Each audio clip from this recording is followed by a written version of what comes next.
Hi Gigi, come share an apple with me. I picked it fresh from Granny Smith's sinister tree. Don't mind my stories, you'll soon see. They're as dark and disturbing as they can be. Murmurs of secrets, bloody sodden crimes, Granny's bone-clicking tales will twist your mind. You'll be hanging on my words from the edge of your seats. Now how'd you like to go dig up some bodies with me? So go grab a shovel and gather around, 'cause 8 feet under is where they'll be found.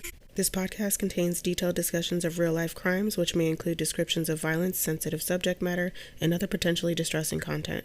Listener discretion is strongly advised. The material is intended for mature audiences only and may not be suitable for children or those who may find such topics triggering. Welcome back, Gravediggers, to the 10th fucking episode of 8 Feet Under with Granny Smith, where the tea is hot and the motherfucking stories are cold. 10 episodes. It may not sound like a lot, but to me that's a lot. I appreciate the love. I appreciate the support. I appreciate your patience, because we all know I am not a pro at this shit. I've had some audio issues. I've had some editing issues. I've had some user error issues. So I appreciate you. All right. Today's story was another suggestion from my gorgeous friend, Dr. Jill. You've heard me talk about Dr. Aryeh a few times. Dr. Jill is Dr. Aryeh's wife. So when she told me about the story, I don't know. I didn't know if I had heard about it or not at first. Kind of sounded familiar. It's just these stories kind of start to blend together. You start to mix up this killer with that killer and all that other shit. So thank you, Jill. Shout out Regina and Roberta. That's an inside joke. Jill's from Canada and was so excited to tell her that I have a listener in Alberta, Canada, and instead of saying Alberta, I said Roberta. So now, just an FYI, Canada has been renamed. It's split in half. Half is Regina, which is a place in Canada. I didn't make that one up. And the other half is Roberta. So to all my Canadians out there, you have been renamed. Anywho's.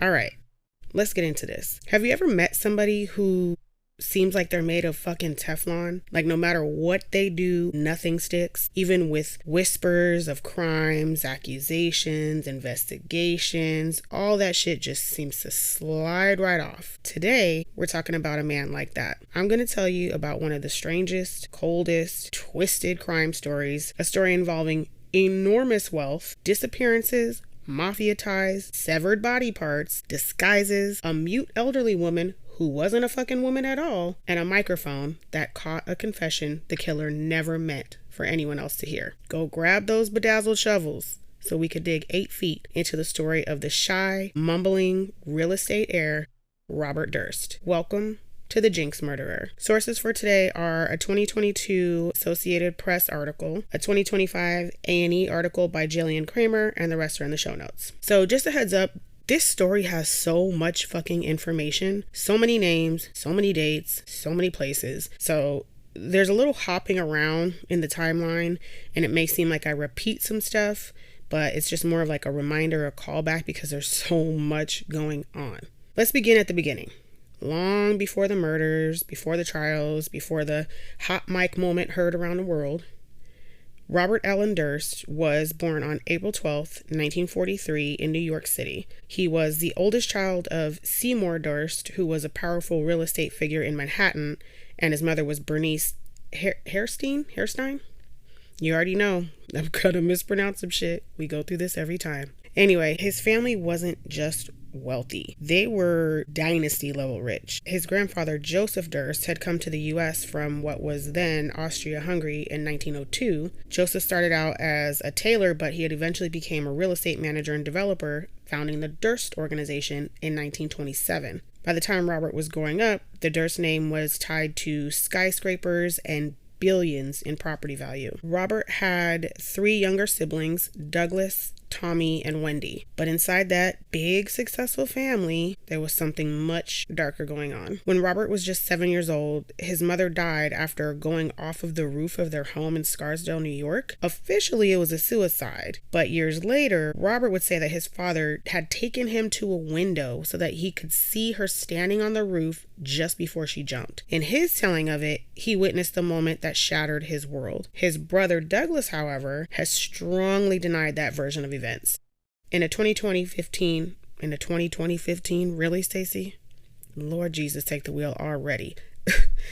In a 2015 interview, Douglas said that Robert did not see their mother's death the way that he describes it. Still, The boys ended up in counseling as children, and a psychiatrist report from 1953, when Robert was around 10 years old, mentioned, quote, personality decomposition and possibly even schizophrenia, end quote. At school, Robert barely fit in. At Scarsdale High School, classmates later remembered him as a loner. He went on to Lay University, graduating in 1965 with a bachelor's degree in economics. At Lay, he played on the varsity lacrosse team, and he worked as the business manager for the student newspaper called The Brown and White. That same year, he tried to reinvent himself across the country. Robert enrolled in a doctoral program at UCLA, where he met a woman who would later become, very central to this story, Susan Berman. Both came from money, both had intense, complicated family histories, and both understood the power of secrets. By 1969, Robert left UCLA without finishing and returned to New York. In the early 1970s, he tried life as a small business owner in Vermont. He opened up this little health food store that he called All Good Things with his then partner, Kathleen McCormick. That store name would come back decades later as the title of a movie. By 1973, Robert's father had pressured him to abandon the Vermont life and come back to the family business. So Robert agrees. He returned to the family business, but he never fully accepted it. He wasn't exactly a team player, and he clashed with his family and became annoyed at the expectations they had for him. His father, Seymour, broke tradition in 1992 when he chose Robert's younger brother, Douglas, and not Robert, the firstborn, to run the Durst organization. So Robert felt he had been robbed. He believed the company should have been his and accused Douglas of taking what was rightfully his. What was the result of that? A deep and permanent feud between the brothers. At one point, they both accused each other of being capable of murder. Robert was cut off from the inner circle of the family, and he felt like they turned their backs on him. Robert eventually sued his family to get his share of the fortune. In 2006, the fight ended when he bought out of the family trust for about $65 million. But before all of that, before the lawsuits and the settlements, there was a young woman by the name of Kathie, and a disappearance that would haunt every part of Robert's life. In late 1971, Robert Durst met a dental hygienist by the name of Kathleen McCormick, known as Kathie, and after just two dates, he asked her to move in with him in Vermont. And so she did. When his father insisted he come back to New York, Robert brought Kathie with him. They moved to Manhattan and got married on April 12th, 1973, which was also Robert's 30th birthday. By the early 1980s, he was so close to achieving her dream. She was in her fourth and final year of medical school at the Albert Einstein College of Medicine, just months away from becoming a pediatrician. But their marriage was in crisis, emotionally, financially, and physically. About 3 weeks before she disappeared, Kathie went to Jacobi Medical Center in the Bronx with bruises all over her face. She told a friend that Robert had beaten her, but she was terrified of him, so she never filed charges. Now, around this time, Kathie had asked Robert for a $250,000 divorce settlement. Instead of agreeing, Robert retaliated. He canceled her credit card, removed her from a joint bank account, and then refused to pay her medical school tuition. Meanwhile, he was already involved with somebody else. At the time of Kathie's disappearance, Robert had been in a relationship with a woman by the name of Prudence Farrow, the sister of Mia Farrow, for 3 fucking years. He was living in a separate apartment, but he was still with Prudence. And Mia Farrow, she's actually an actress who was in the movie Rosemary's Baby. On the evening of January 30th, nope, that's a lie. On the evening of January 31st, 1982, Kathie showed up unexpectedly at a dinner party that was being hosted by her friend Gilberte Najami in New York, in Newtown, Connecticut. Oh my lord, my mouth is not wanting to work today. Also, my braces are really cutting into the sides of my mouth right now, so it hurts to speak. I apologize. Anyway, Gilberte later recalled that Kathie seemed upset and she noticed something unusual. Kathie was wearing red sweatpants. Now, for a woman who almost never dressed that casually in public, that alone told her friend that something was wrong. So during the dinner party, Kathie receives a call from Robert, and after that phone call, she left to return to the couple's cottage in South Salem, New York. That was the last time anyone other than Robert Durst is known to have seen her. The couple did argue that night, but what happened after that depends on whose version you believe, or what version you believe. Robert initially told police that he had driven Kathie to the Katona train station, Katnoa, something like that. Drove her to the train station, put her on a commuter train to Manhattan, and then went and had a drink with a neighbor before speaking to Kathie later on the phone at the Riverside Drive apartment. Years later, he admitted that wasn't true. Robert stated, quote, "That's what I told the police. I was hoping that would just make everything go away," end quote. He later admitted that instead of putting her on that train, he just went home and went to bed. Kathie and her friend Gilberte had plans to meet the next day at the Lionsgate, which was a pub in Manhattan. When Kathie didn't show, Gilberte knew something was wrong. She repeatedly called the police over several days, pushing them to take the situation seriously. Robert finally reported Kathie missing later that week. A doorman and the superintendent at the Riverside Drive building claimed that they saw Kathie at the apartment building on February 1st, which was the day after she was last seen. But the doorman later admitted that he'd only seen the woman from behind from a half a block away and couldn't be sure that it was actually Kathie. A private investigator hired by the Durst's family lawyer reported that the doorman said he had not seen Kathie arrive at all and might not even have been working that day. What the hell? Anyway, 3 weeks after Robert reported Kathie missing, the superintendent found some of her possessions in the building's trash. At some point, Robert publicly offered a $100,000 reward for information about Kathie, and then he reduced it to $15,000. When one of Kathie's friends and her sister found out that she'd been reported missing, they went to her South Salem cottage. They broke in, hoping to find her or some clue as to where she was. Instead, they found the cottage had been ransacked. Kathie's mail was piled up, unopened, and some of her belongings had been thrown in the trash. Over the years, Robert stuck to his account that he'd last seen Kathie at the train station, putting her on a 9:15 train to Manhattan. He also said that he got a call on February 4th from a supervisor at the medical school saying that she had been out sick since February 1st. To this day, it's unclear whether Kathie herself ever made that call to Robert. So Robert divorced Kathie 8 years after her disappearance, claiming spousal abandonment.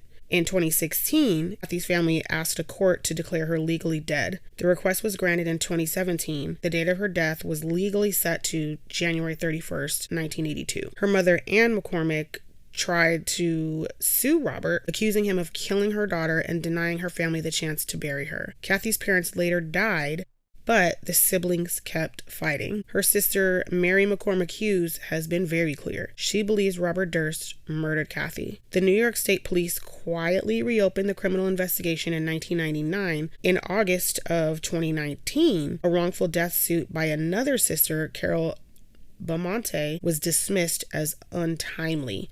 During Robert's later murder trial in Los Angeles, Westchester County District Attorney Mimi Roca announced that Kathie's disappearance had officially been reclassified as a murder and would be reinvestigated. So on October 22nd of 2021, shortly after Robert was convicted in another case, he was formally charged with the second-degree murder in the death of Kathleen McCormick.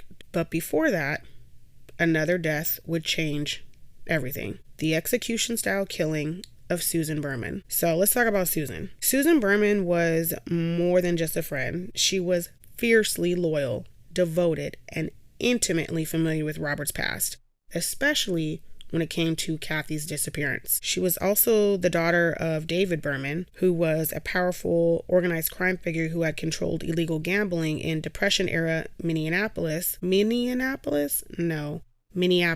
and later took over the Flamingo Hotel and Casino in Las Vegas. So Susan grew up around mobsters, money, danger, so secrets were part of her bloodline. This was something she was used to. So after Kathie vanished in 1982, Susan helped Robert manage the public story, even acting as his spokesperson at times. Prosecutors would later argue that she had also provided him with a false alibi. On December 24th, 2000, Susan Berman was found dead in her home in the Benedict Canyon area of Los Angeles. She had been killed, quote-unquote, execution style, shot in the back of the head. Police were alerted when neighbors noticed that her door was open and one of her dogs was running loose, which obviously was unusual. Days earlier, a letter had arrived at the Beverly Hills Police Department, and it contained Susan's address in a single word written in block letters. That word was cadaver. On the envelope, the word Beverly, which is spelled Beverly,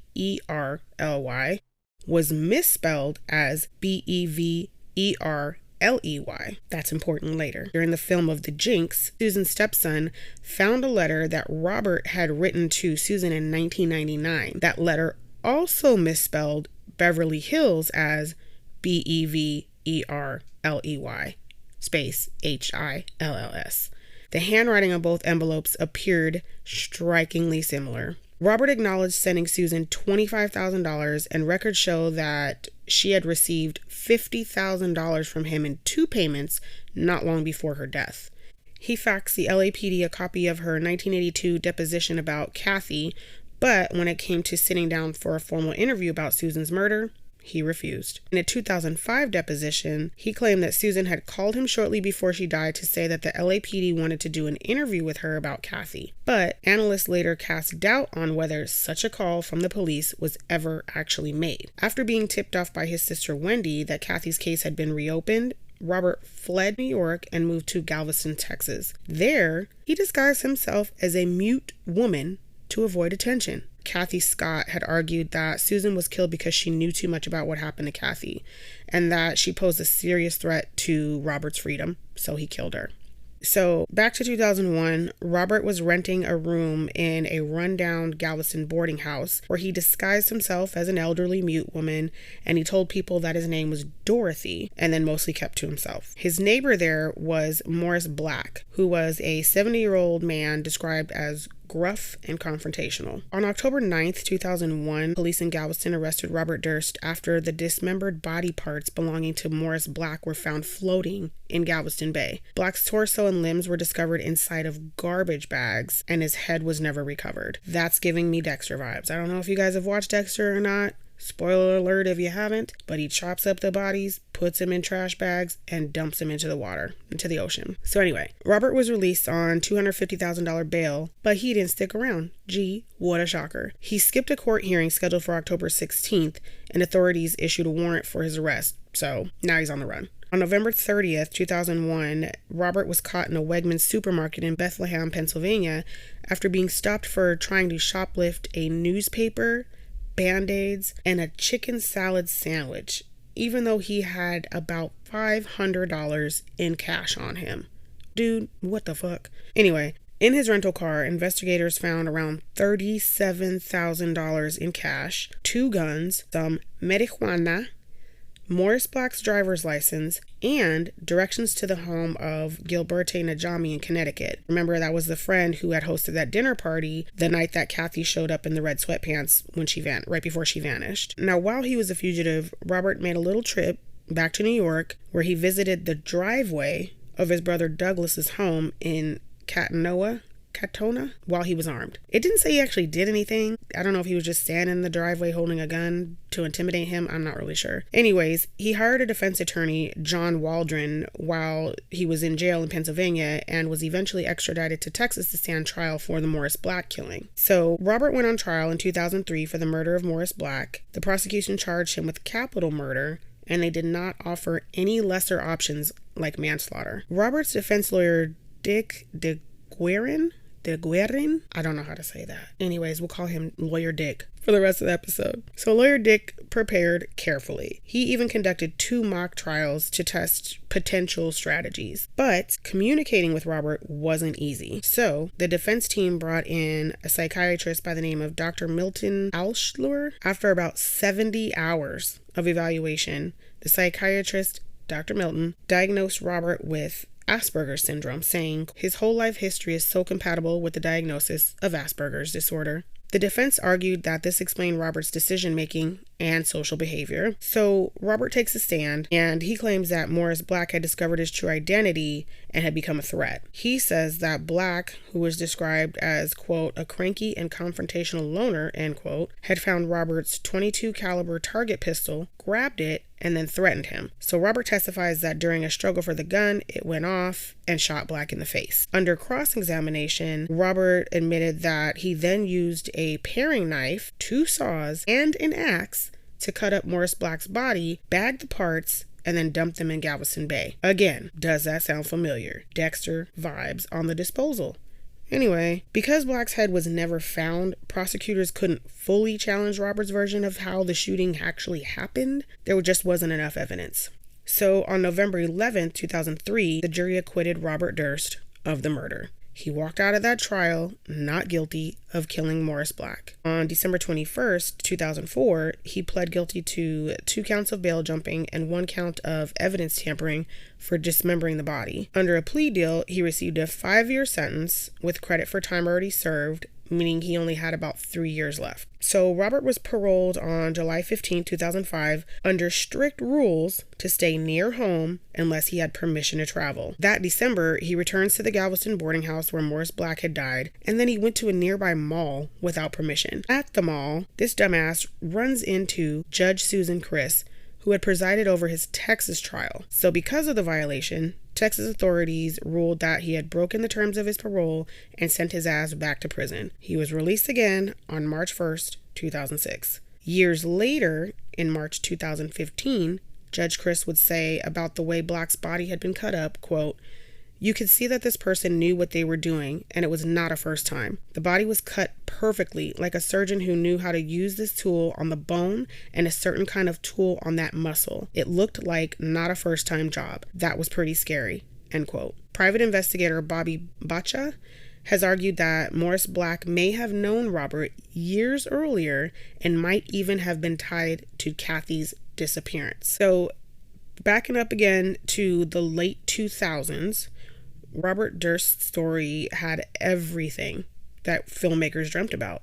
Wealth, murder, mystery, and a man who seemed to keep slipping away from justice. In 2010, director Andrew Jarecki released a film called All Good Things, which was inspired by Robert's life. And remember, that was the name of the little store that he opened. In the movie, Ryan Gosling plays David Marks, a thinly veiled version of Robert, and Kirsten Dunst plays his wife, loosely based on Kathie. The film got Robert's attention, but instead of suing, he actually liked it. Shortly after his release, Robert reached out to Jarecki and expressed his approval of the film. That led to conversations about Robert participating in extra material for the DVD and eventually became something much bigger. And if you are a youngin', we used to have to put this little round disc into this little machine that connected to your TV to watch a movie. There was no Netflix, there was no streaming, there was no Hulu, none of that jazz. And if you scratched that disc, good fucking luck to you. So Jarecki, along with producers Mark Smerling and Zach Stewart Pointer, developed a documentary project with Robert himself at the center. The result was the 2015 HBO documentary miniseries called The Jinx: The Life and Deaths of Robert Durst. Robert agrees, and against the advice of his lawyers, against the advice of his then wife, Deborah Lee Sheridan, he sits down for extensive on-camera interviews.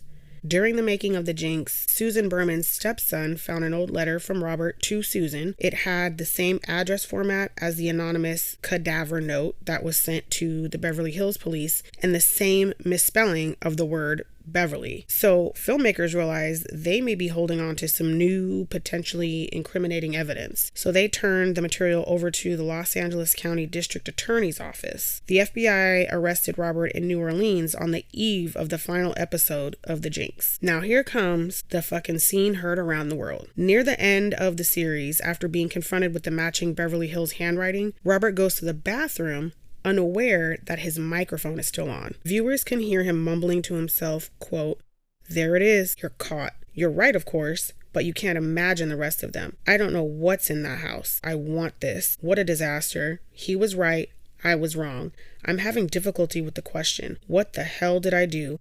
killed them all, of course, end quote. Those final words of, quote, what the hell did I do? Killed them all, of course, end quote, sent shockwaves through the true crime world. Later reporting revealed that the Jinx had edited and rearranged some of Robert's statements for dramatic effect, but the raw audio of him saying those words is real. He also said about the cadaver note during the conversations about the case, quote, the person who wrote the note killed her, end quote. And earlier, in interviews between 2010 and 2015, he said something else that would stick with viewers. He says, quote, I am complicit in Kathie not being here, end quote. In November 2023, HBO announced The Jinx Part 2, which covered the years from 2015 forward, including new interviews and Robert's phone calls from prison. That premiered on April 21st, 2024. So backing up to March 14th, 2015, just days after a Los Angeles judge signed a first-degree murder warrant for Susan Berman's killing,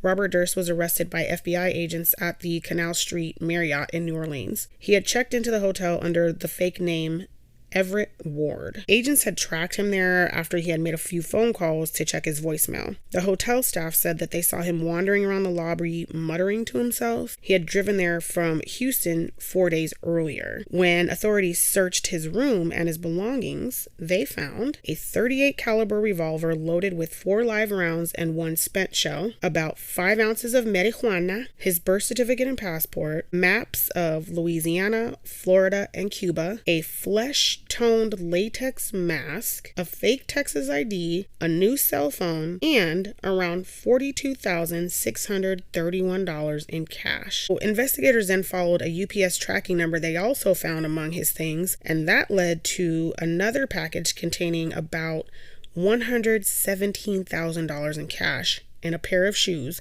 which had been sent to him by a friend in New York. So my thing is, and I'm not a criminal, so what do I know? But if I were on the run and I had all this money, I wouldn't risk getting caught by doing something so foolish like shoplifting a fucking sandwich and some Band-Aids. What the fuck was that about? Sorry, I don't get it. You have all this fucking money and then you go shoplift. It's like you want to be caught. Did he want to be caught? Anyways, so bank statements from one of Robert's Houston condos showed that he had withdrawn about $315,000 in cash in just over a month. Authorities believed that he was preparing to flee to Cuba, where at the time, the United States had no extradition treaty. So meanwhile, New York State Police investigator Joseph Becerra. Ooh, okay, Becerra. Did I roll an R in there? Anyways, he had worked on the Kathie case and helped seize around 60 boxes of Robert's personal papers and effects from the home of his friend Susan Giordano in Campbell Hall, New York. These had been sent there for safekeeping by his wife Deborah. The stash included videotaped depositions from Robert, his brother Douglas, and Deborah related to the Morris Black case. Los Angeles County Deputy District Attorney John Lewin, who would later become a central figure in Robert's murder trial, flew to New Orleans immediately. With Robert's permission, he interviewed him for about 3 hours without a lawyer present, a recording that would later be played in court. Initially, Robert's attorney Dick told authorities that Robert would waive extradition and voluntarily return to California, but that same day, Louisiana State Police charged him with being a felon in possession of a firearm and possessing a gun alongside a controlled substance, delaying his transfer to California. So prosecutors in Louisiana argued that given his prior conduct, Robert could face serious time in prison on the gun charge alone. One official said, quote, just for those gun charges here in Louisiana, Durst could face up to life in prison, end quote. So on March 23rd, 2015, a Louisiana judge denied him bail, citing he was an extreme flight risk. I agree. Eventually, Robert was indicted by a Louisiana grand jury on the weapons charges. His lawyers complained about the legality of the search and the detention, and they even requested that more than $193,000 in seized cash be returned. Louisiana dropped some of the gun charges on April 23rd, but the federal government still pursued an independent weapons case. He ultimately changed his plea to guilty on the federal gun charge and received an 85-month sentence. Now, by this time, Robert's health was deteriorating. His lawyer confirmed that Robert had hydrocephalus with a shunt implanted in his skull, spinal surgery, and a cancerous mass removed from his esophagus. Now, when I first read that word, I was like, Dr. Jill, what the fuck is hydrocephalus or whatever the fuck? But then I remembered my medical terminology teacher explaining how to decipher and break down terms like this. So I figured hydro obviously had something to do with some type of water or fluid, and cephalus has to do with the head or skull. And I was close. The definition is hydrocephalus, or syphilis. I keep saying syphilis. I know it's not syphilis. Hydrocephalus is a condition where an excess of cerebrospinal fluid builds up in the brain's ventricles, putting pressure on the brain tissue. This occurs when the flow, production, absorption of CFS is disrupted. Symptoms vary depending on age and can include a large head, developmental delays, vomiting, balance problems, headaches, and treatment, often surgical, typically involves a shunt to drain the excess fluid. So, I was on the right track. As I've said before, call me Brain Dr. Sass. You're fucking welcome. Moving on. The real showdown was waiting for Robert in Los Angeles. Robert's trial for the murder of Susan Berman was a long time coming. Pre-trial hearings stretched out over years. In February of 2017, a conditional hearing allowed key witnesses to testify in case they might not make it to the trial. Among them was Nick Chavin, who was a close friend of Robert's, who testified that Robert had privately confessed to him that he killed Susan. According to Nick, Robert stated, quote, he had to. It was burning or me. I had no choice, end quote. In October of 2018, Judge Mark Wyndham ruled there was enough evidence to go to trial. Robert pled not guilty when he was arraigned in November, and then in January of 2019, a trial date was set for September 3rd, 2019. The judge also made a critical ruling. Prosecutors would be allowed to introduce evidence related to the Morris Black killing and Kathie's disappearance. He said the deaths of Black and Berman seemed to, quote, be intertwined, end quote. The theory was that Susan was killed because she knew too much about Kathie's murder, and that pattern showed Robert's willingness to eliminate people who threatened him. Robert's lawyers tried to exclude the whole cadaver note and the matching letter, arguing Fourth Amendment violations, and to paint the Jinx filmmakers as effectively government agents. Those attempts failed, though, and in December of 2019, Robert's own team made a stunning admission in court filings. They conceded that Robert had written the cadaver note. Previously, he had always denied it. Now remember, in the Jinx when asked about the note, Robert said that whoever wrote it was taking a huge risk because, quote, you're writing a note to the police that only the killer could have written, end quote. He also told his godson, Howard Altman, quote, the person who wrote the note killed her, end quote. Now, with his lawyers admitting he wrote the note, those earlier statements sounded damning. So Robert finally appears in court in March 2020 as the trial began, but then the COVID-19 pandemic shut down the fucking world. The case was paused for 14 months. Defense attorneys argued for a mistrial due to the long delay, but Judge Wyndham denied it. And in May of 2021, the trial restarted and the judge allowed attorneys to give a second opening statement, something that prosecutor John Lewis said he'd never done before in the same case. Robert's lawyers kept pointing out that he had bladder cancer, and at one point he appeared in court in a wheelchair, frail, attached to a catheter bag, and wearing a blanket over his lap. The judge refused to halt the trial. On June 10th, 2021, Robert was hospitalized after being found, quote, down and not in his wheelchair, end quote. Prosecutors openly questioned whether he was exaggerating or staging these medical issues.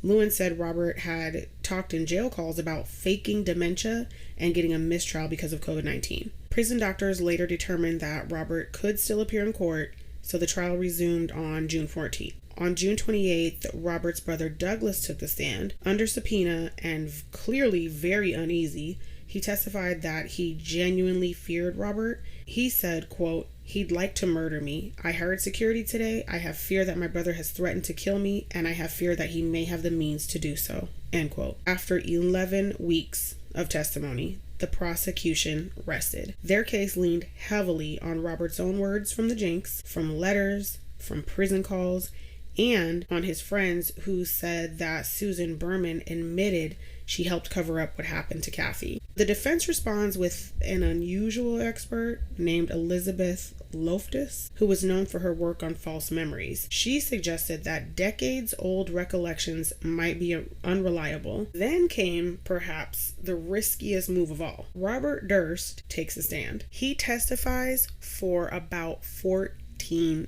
days. Under relentless questioning from Lewin, Robert admitted that he had lied under oath before, including during the Morris Black trial, and that he would lie again if it would help him avoid trouble. About Susan Berman, he says, quote, "Did you kill Susan Berman? Strictly hypothetical. I did not kill Susan Berman, but if I had, I would lie about it," end quote. See why attorneys advise their clients not to take the stand. Because you catch yourself up. You fucking tell on yourself. You make a fool of yourself. On September 17th, 2021, after more than 20 years and a fuck ton of evidence, a Los Angeles jury convicted Robert Durst of first-degree murder of the killing of Susan Berman. He was also found guilty of special circumstances, including lying in wait and killing a witness, which could guarantee he faced life in prison. On October 14th, 2021, at the age of 78, Robert Durst was sentenced to life in prison without the possibility of parole. So, of course, his lawyers filed motions for a new trial and planned to pursue, quote, "all avenues of appealing," end quote, arguing there was no physical evidence and that the case was just an elaborate theory. Judge Wyndham denied the request, noting the overwhelming evidence. On January 10th of 2022, Robert Durst died at the San Joaquin General Hospital in French Camp, California, after going into cardiac arrest while undergoing medical tests. His attorney, Chip Lewis, stated, quote, "Mr. Durst passed away early this morning while in the custody of California's Department of Corrections. We understand that his death was due to natural causes associated with the litany of medical issues we had repeatedly reported to the court over the last couple of years," end quote. Now, under California law, when a defendant dies while an appeal is pending, the conviction can be vacated. As law professor Lori Levinson put it, under California rules, a conviction is vacated if the defendant dies while the case is under appeal. Robert's attorney, Chip Lewis, confirmed that an appeal had been filed, but even in death, the court battles continued. In January of 2022, Kathie's family had filed a wrongful death lawsuit against Robert's estate, which was their fourth similar civil action since 2015, trying to claim a part of all his assets. So a federal judge in the Southern District of New York actually froze the estate of his second wife and heir, Deborah, reportedly worth about $100 million, and ordered that she and or her attorney appear in court to explain why that freeze shouldn't be made permanent. So in March of 2023, a federal judge ruled that the wrongful death case brought by Kathie's family against Robert's estate could proceed, noting that it was not untimely just because he had died. But as of August 2025, that lawsuit remains in the pre-trial phase with active motions and hearings, and no trial date has been set. Kathie's family has been very clear. After his conviction in Susan Berman's murder, they said, quote, "Not a single day goes by that we do not think about our beautiful, smart, and kind sister Kathleen," end quote. They added that the evidence is overwhelming that she was murdered by Robert Durst. Kathie's family stated, quote, "Although Durst has now been rightfully convicted of killing Susan Berman, who helped him conceal the truth about Kathie's death, the McCormick family is still waiting for justice. Kathie is still waiting for justice," end quote. After Susan Berman's murder, investigators looked at other unsolved disappearances that they think might be tied to Robert. These included 18-year-old Lynn Schulz, who vanished from Middlebury, Vermont, a 16-year-old Karen Mitchell, who disappeared from Eureka, California, and 18-year-old Kristen Modafferi, who was last seen in San Francisco in 1997. So now we're going to take it back again to December 10th of 1971, when Lynn, who was a freshman at Middlebury College, had stopped into Robert's health food store that day that she disappeared. Investigative journalist Matt Bierbeck reported that credit card records placed Robert in Eureka on November 25th of 1997, the day that Karen Mitchell vanished. Now, Karen may have been a volunteer at this homeless shelter that Robert frequented, and he had visited a shoe store owned by her aunt while reportedly dressed in women's clothing. A witness's sketch of Mitchell's possible abductor resembles Robert. Although the FBI couldn't formally tie Robert to the Long Island serial murders, they created an informal task force in 2012 to work with the jurisdictions where he had lived, which were Vermont, New York, California, Texas, and other places, and they encouraged agencies to re-examine old cases. A private investigator by the name of Bobby Baca Rabacha, I'm not sure which one it is, has traced Robert under various stolen identities across multiple states: Texas, Florida, Massachusetts, New Jersey, South Carolina, Mississippi, and Virginia. Nothing definitive has publicly tied him to those other disappearances, but there are still questions. Now we're back to December 11th, 2000, which was just shortly before Susan Berman's murder. This is when Robert married Deborah. The New York Times reported that they had shared a Fifth Avenue apartment briefly in 1990, but, quote, have never lived together as husband and wife, end quote.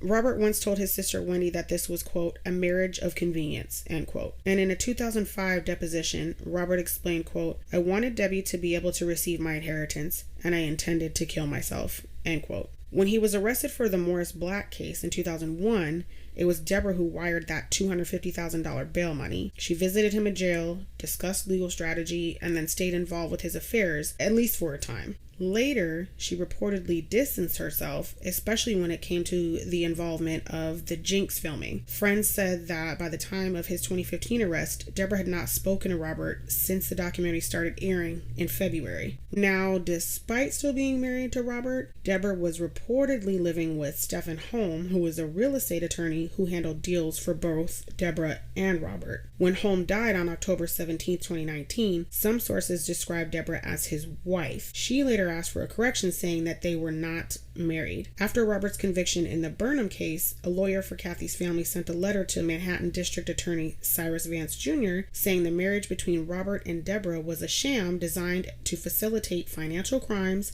conceal murders, and disrupt the investigations. Meanwhile, Robert was living this life of constant disguise. He used multiple aliases over the years to rent apartments, open accounts, and buy vehicles. A former employee recalled that he had seen a scanner, copier, and laminating machine, saying, quote, what I didn't realize is that I unwittingly saw what would have allowed Robert Durst to make a fake driver's license, end quote. Robert was known to use business names like Woofing LLC, Woof Woof LLC, and Igor Fayette LLC. And then there were the dogs. So in the early 1980s, Robert owned a series of Alaskan Malamutes? I don't know, some kind of dog. And apparently they were all named, I don't know if it's Igor or Igor, I-G-O-R. Igor. Anyway, his brother Douglas said that there were 7 of them and that they had all died under mysterious circumstances. In December 2014, Douglas told the Times, quote, in retrospect, I now believe he was practicing killing and disposing of his wife with those dogs, end quote. Robert once reported saying that he wanted to, quote unquote, Igor Douglas. Robert disputes that number though. He said he only had 3 Igors, or Igors, whatever. One was run over, another died in surgery after eating an apple core, and then, quote, the Igor that lasted forever, end quote. Beginning around 2015 is when Robert's health really started to decline. So this is when he had the surgery for the esophageal cancer, however you want to say it. That's when he had the brain shunt for the hydrocephalus. Are you proud of me, Dr. Jill? Because I kind of knew what it was. Anyways, he also had spinal surgery and some other chronic health conditions. On October 16th, 2021, just 2 days before his sentencing, Robert tested positive for COVID-19 and had to be placed on a ventilator. Attorney Dick described him at sentencing as being in very bad shape, saying he was having trouble breathing and speaking, and in court he would appear with this vacant stare at times, just gasping for air. So Robert signed over power of attorney to Deborah around mid-2002, and their finances remained intertwined. But in 2006, he gave her about $20 million out of his $65 million settlement that he got from suing his family. In 2011, he bought a $1.75 million townhouse in Harlem. He owned multiple condos in Houston and had previously sold a home near Trinidad, California, while maintaining an office in Eureka and renting near Big Lagoon. Don't know what that is. At the time of Susan Berman's murder in 2000, Robert was already living at that California property. By 2015, the FBI estimated his net worth at about $100 million, but the New York Times pegged it as more of $110 million. Meanwhile, the Durst family real estate holdings were valued at more than $8 billion, all controlled entirely by Robert's brother Douglas. When Robert's videotaped depositions from earlier cases appeared in the Jinx, Douglas reportedly pursued legal action against director Jarecki, arguing that Robert had violated a 2006 agreement not to disclose those materials. That settlement potentially allowed Douglas to reclaim up to $74 million of Robert's assets, which would effectively freeze much of his wealth. Now, on the civil side, Kathie's family kept fighting. In November of 2015, her mother and 3 sisters sued Robert for $100 million, claiming that he had killed Kathie and deprived them of their, quote, right of sepulture, end quote. I know I fucking said that wrong, but it's a New York law giving family members the right to bury their dead. They also sought to freeze Robert's assets in December of 2015, with their lawyers saying that Robert is the, quote, poster child for why courts should block defendants from moving money while civil lawsuits are pending. In 2016, they asked the court to declare that Kathie had died on January 31st, 1982, when she was murdered by her husband, Robert Durst, in order to move their case forward. And in 2017, she was officially declared dead. In 2021, Robert's name appears in the Pandora Papers, a massive leak showing offshore financial shelters used by wealthy individuals around the world. Aside from the murders, Robert's life was littered with bizarre legal incidents. In 2012 and 2013, members of Robert's family sought and received restraining orders against him, saying that they were afraid of him. He was charged with trespassing for walking in front of townhouses owned by Douglas and other relatives. And in December 2014, he was acquitted of the trespassing, and the judge vacated 13 orders of protection his family had taken out. In 2014, Robert had turned himself in to police over a disturbing incident at a CVS pharmacy in Houston. Security footage showed him exposing himself and urinating on a rack of candy before casually walking away. He was charged with misdemeanor criminal mischief, and in December 14, he pled no contest and was fined $500. His lawyer described it as, quote, unfortunate medical mishap, end quote. Okay, whatever you say, sir. The video was later released to the public in 2015, adding this to his reputation of both bizarre and dangerous. Robert Durst lived his entire fucking life with one foot in the world of extreme privilege and the other in a shadowy universe of lies, disappearance, and death. He was the wealthy New York heir who watched, or claimed to have watched, his mother fall from a roof, the husband of a bright, ambitious medical student who vanished at 29, the friend of a mobster's daughter who ended up shot in the back of the head, the neighbor of a 71-year-old man whose body was cut apart and thrown into the bay, and the man who, when he thought no one was listening, muttered, quote, what the hell did I do? Killed them all, of course. End quote. Even after his conviction and his death, pieces of his story are still moving. Court cases, potential cold case connections, and the ongoing grief of families who never got their loved ones back. And that, my grave-digging, true crime fiends, is the story of Robert Durst, the Jinx murderer. Now you know what time it is. It is time to debrief and discuss. What do we think about this man? You think he was really schizophrenic? I mean, he was caught multiple times murmuring to himself and stuff like that, but he also seemed very calculated, except for the whole shoplifting thing when he had all that money on him. Again, I'm no criminal, but what the fuck, dude? I read somewhere that sometimes criminals, especially when they've been on the run for so long or just in and out of jail or in and out of legal problems, they eventually want to be caught. Sometimes they don't realize they want to be caught, but that's why they do these dumbass things. I just don't think that if I were on the run, I would do something as risky as shoplifting a fucking chicken salad sandwich or egg salad, whatever the hell it was, knowing I had all that money on me. So, I don't know. Part of me thinks maybe he wanted to get caught. I think maybe he did have some mental issues, but I don't think it was severe enough to where he didn't know what he was doing. I think that he was very cold. I think he was very calculated. I think that he was very angry and a very disturbed man who would just kill anyone who got in his way. So, that's my thought. That's my theory. I think he did it. Obviously, he fucking admitted to it. He caught himself up multiple times. I think he was very manipulative, got people to do what he wanted, and was used to getting away with everything in his life. Maybe after his family cut him out, he felt like the world owed him something, so he could do whatever the fuck he wanted, and if you didn't align with his plan or what he wanted, you had to die. Tell me what you think. Keep the suggestions and feedback coming. I love that several people reach out to me after they listen to an episode. They'll send me messages talking about the case, what they think, the theories or whatever, or giving me a suggestion on a new case. So keep it coming. You can DM me on IG, TikTok, or X. The handle is the number 8 FTUNDER_GS85.